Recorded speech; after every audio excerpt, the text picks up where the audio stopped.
सांसद महोदय। नमस्कार दोस्तों। आज हम निश्चित रूप से बात करने वाले हैं लाखों ईपीएस 95 पेंशन भोगियों की मन की बात करेंगे।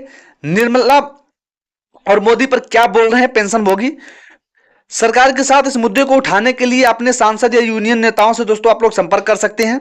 ईपीएस 95 पेंशन पर प्रधानमंत्री नरेंद्र मोदी और वित्त मंत्री निर्मला सीतारमण के न्यूनतम पेंशन संशोधन और राजनीतिक आश्वासन पर पेंशन भोगी क्या सोचते हैं, इसकी एक झलक दोस्तों आप लोगों को इस न्यूज के माध्यम से दिखेगी। पेंशन भोगी अपने मन की बात को साझा कर रहे हैं।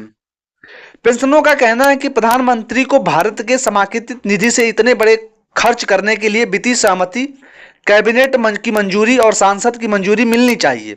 वहीं दीर्घकालीन वित्तीय निहितार्थ के साथ दोस्तों उन्हें समाज में विभिन्न क्षेत्रों की विभिन्न मांगों पर विचार करना होगा। उम्मीद है अगले बजट में कुछ होगा। पेंशनर रामकृष्ण पिल्लई ने कहा कि फार्मूला ईपीएफओ द्वारा नहीं बनाया जाता। जो ये नियम है ये इसको जो है ईपीएफओ नहीं बनाता है बल्कि सरकार द्वारा बनाया जाता है। ईपीएफओ बस इसका पालन करता है, इसको चलाता है।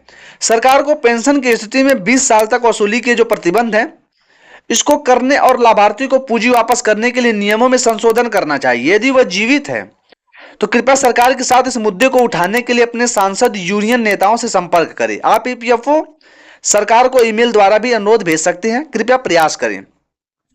पेंशन भोगी जो जॉर्ज विलियम्स हैं दोस्तों उनका कहना है कि मोदी और भाजपा सरकार को पेंशन बढ़ाने का फैसला लेना चाहिए।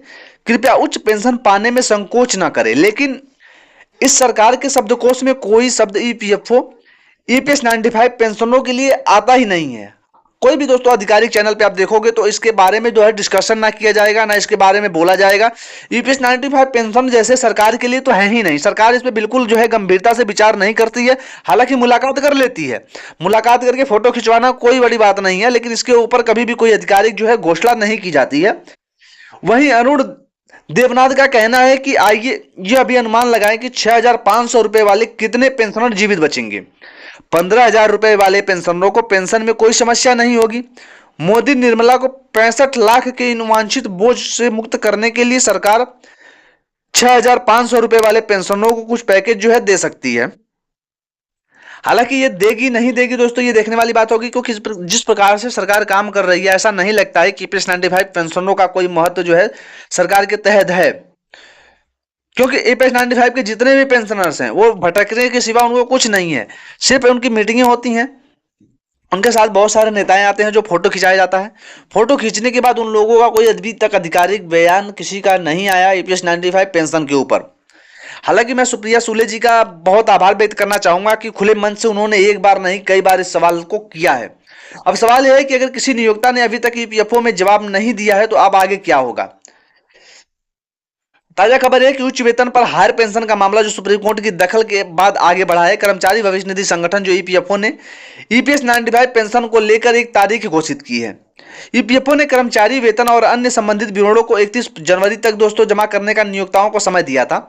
यह प्रक्रिया तब से चल रहा है जब से सुप्रीम कोर्ट 4/11/2022 को अपने फैसले के साथ सामने आई। कई पेंशनभोगी पहले से ही संबंधित दस्तावेज ईपीएफओ को जमा कर चुके हैं, उन्होंने डिजिटल रूप से स्वीकार भी कर लिया है। इसके बाद वेबसाइट में ईपीएफओ में शुरू में कहा था कि पेंडिंग विथ एम्प्लॉयर, बाद में उन्होंने दिखाना शुरू कर दिया कि पेंडिंग विथ एम्प्लॉयर अनुमोदन पुनः स्थापित के लिए सिफारिश की गई। तब वेबसाइट पर वही कहानी चल रही है।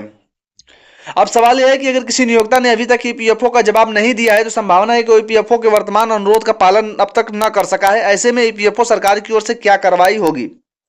क्या ईपीएफओ को अपने सिस्टम में विवरण निकालने के लिए सुप्रीम कोर्ट के निर्णय के अनुसार बकाया और नई पेंशन का भुगतान नहीं करने का पेंशनरों को वंचित कर दिया जाएगा। उम्मीद है कि सरकार ईपीएफओ को कम से कम इन दोस्तों 31/1/2025 तक सभी के लिए एक बार मामले को सुलझाने के लिए कुछ हल निकाल लेगी। हालांकि ये देखना होगा कि आने वाले टाइम में दोस्तों हायर पेंशन को लेकर भी सरकार जो है इस मुद्दे पर क्या अपना रुख स्पष्ट करती है। हालांकि कोर्ट ने दोस्तों स्पष्ट कर दिया है, लेकिन सरकार ने अभी पर भी ईपीएफओ पे कोई दबाव नहीं डाला है। ईपीएफओ को सरकार की तरफ से कोई हरी झंडी नहीं मिली है, तो हम तो सरकार पे ही सवाल उठाएंगे। ईपीएफओ तो दोस्तों एक सिस्टम है जो कि काम करता है। ईपीएफओ जो है काम करता है वो सरकार के निर्देश पे करता है। सरकार अगर कहेगी ईपीएफओ को कि आप लोग जो है हायर पेंशन मिलना स्टार्ट करना है तो दोस्तों वो कर देगा था। लेकिन जब तक सरकार की हरी झंडी इसमें नहीं दिखेगी तो किस प्रकार से जो है पीएफओ काम करेगी। पीएफओ हर बार जो है लटकाता जा रहा है। किन कारणों से लटका रहा है, सरकार का दबाव इस पर बनना चाहिए। सरकार जल्द से जल्द इस पर एक्शन ले और आने वाले टाइम में मिनिमम पेंशन पर भी सरकार अपना रुख स्पष्ट करे। कमिश्नर कोच यार, पीपीओ जारी करो।